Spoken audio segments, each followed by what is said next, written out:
Praise the Lord. I'm really thankful to ICPF Pune for giving me this opportunity to share from the Word. It's a small word for thought which I would like to share with all of you. It's from a very common portion. I believe most of us have memorized this verse from when we were in Sunday school, which is 1 Peter chapter 2 verse 9. It says, "But you are a chosen people, a royal priesthood, a holy nation, a people belonging to God, that you may declare the praises of Him who called you out of darkness into His wonderful light." Now, we all know that the royal priesthood is something that originated from the tribe of Levi during the Israelites' time. And when we hear the term royal priesthood, it makes us feel very happy. You know, the word royal has been used for us, a term which our parents never used for us, especially the Mallu kids know this. So, yeah.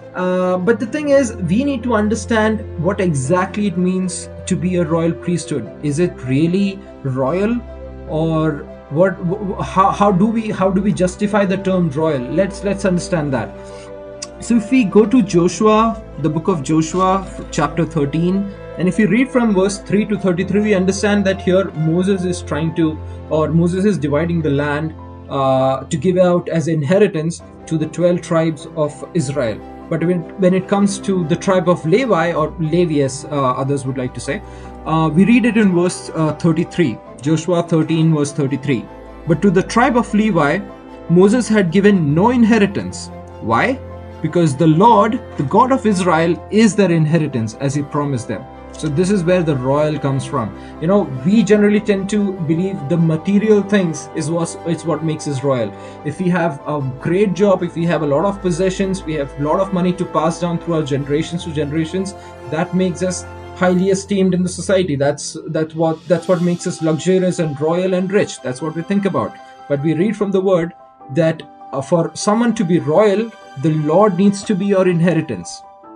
But we are not satisfied with that, because we are not able to see that in a tangible way, or we're not able to quantify it, and that's where the problem is. Because what we tend to do is we tend to compare our inheritance that we have received with others. If we see, and we also try to use the word blessed around a lot. You know, they have got a blessed job, they have got a blessed car, they have a blessed house, all of that. But we need to understand that what we have received is much, much greater than anything else. The royal priesthood, we are the royal priesthood, and we have received Lord as an inheritance. Now, does that mean that we are not meant to have anything, not even our basic needs? No. Because if you read in Joshua chapter 14 verse 4, the second part of it, it reads, "The Levites received no share of the land, but only towns to live in, with pasture lands for their flocks and herds." So our needs will be met.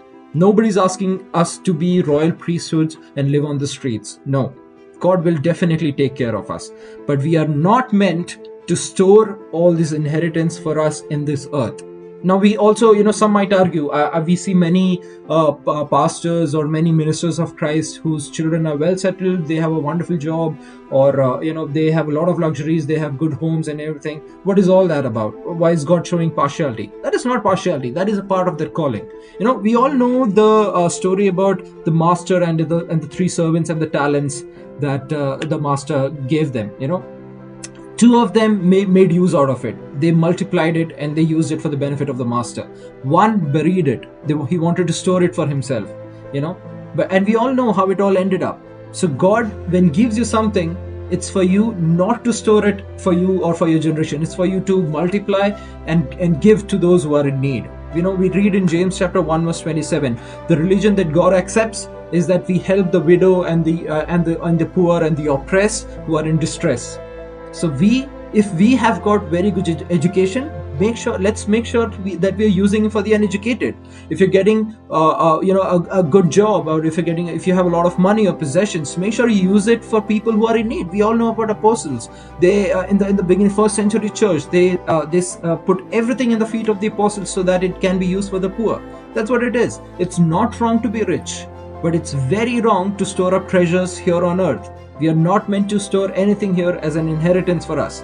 Why? Because Matthew chapter 6 verse 19 to 21, it reads, "Do not store your treasures, or do not look for treasures here on earth, because it's going to perish. But store treasures in heaven, which is going to last everlasting." And what greater treasure there is than God Himself?